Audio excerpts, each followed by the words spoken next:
I have a photographer friend in Germany named John. One day, some years ago, he was in California doing an exhibition.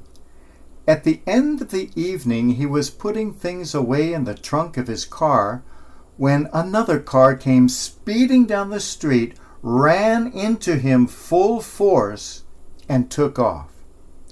John was left there in the gutter, unconscious and bleeding. At the hospital, they amputated his leg. He remained in a coma for many weeks after that, and we didn't know if he was going to make it or not. His mother, a very strong Bavarian lady, flew over from Germany to be with him at his bedside. She didn't speak English, so I spent some time with her, sitting at John's bedside as the mother held her son's hand and let her strength flow into him. She asked me one time if I thought John was going to make it, and I said, "He is his mother's son, incredibly strong." Looking down at his missing leg, she said, "I wonder how he will react to the loss of his leg." Now that was a different matter. John was young and proud and handsome and vain, a perfectionist in all things. I wondered, too, how he would react. Would he fall into despair and give up on life, as many would do? Eventually, John did come out of his coma. When he woke up, he looked down at where his leg had been and saw there was no more leg there.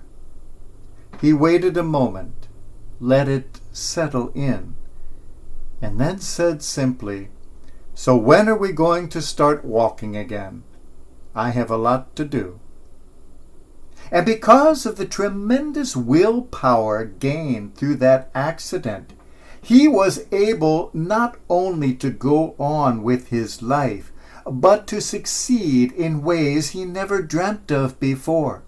He became one of the best-known photographers in Germany, but also established a group to help people discover their inner spiritual strength.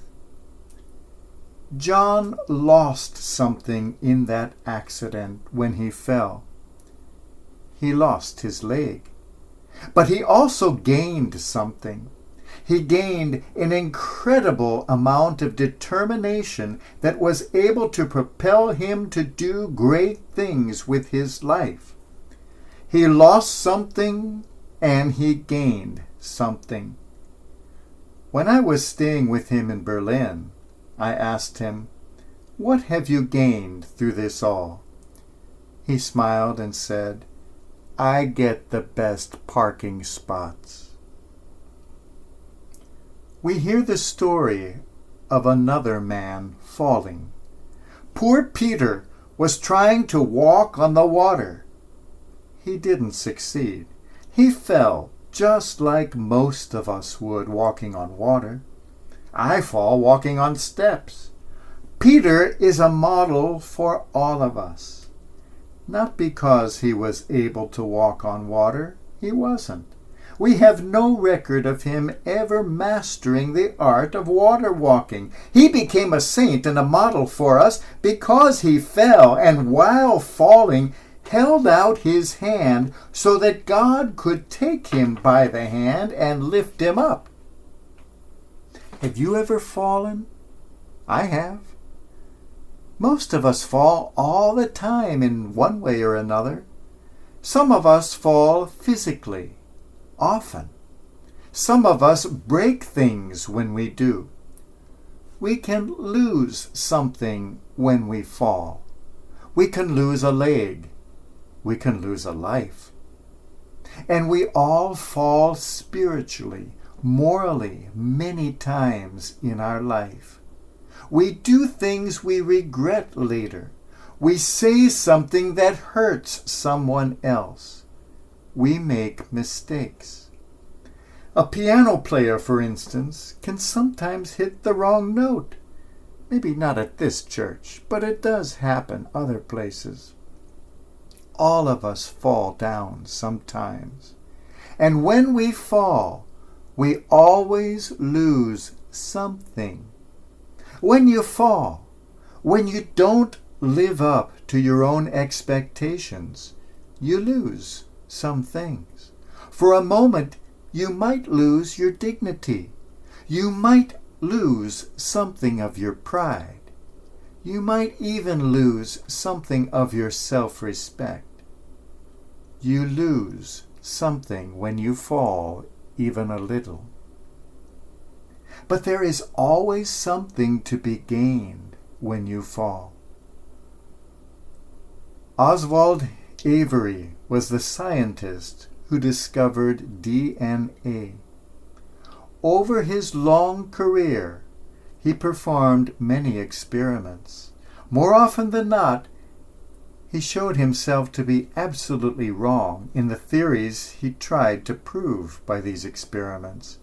But he never became discouraged, never gave up, and he always kept trying, always learned something from his mistakes. His saying was, "Whenever you fall, pick something up." Now that's something for all of us to remember. There is always something to be picked up whenever we fall. All of us fall, literally and figuratively. We fall all the time. There is always something to be gained as well as lost. John lost a leg. Others lose their life. But John gained a lot of courage, self-confidence, and strength, which he needed for his life. And he gained a great parking place. When we fall, spiritually, professionally, or in any other way, even as a pianist, we may lose something for a second, but we gain so much more. What can we gain? What can we lose? We can lose something of our pride, but we can gain something of our humility in falling. Sometimes we think it's everybody else that falls. We cannot fall. Thank God that we do fall sometimes, because it knocks us down a notch or two, and hopefully makes us more compassionate toward others who have fallen. There is always something to be gained, something we can pick up whenever we fall. As you go through life, walking on water, walking on solid ground, or just trying to walk through life, and you find yourself falling, remember, whenever you fall, pick something up. Whenever you fall, reach out and pick up the hand of God, who is always there to raise you up.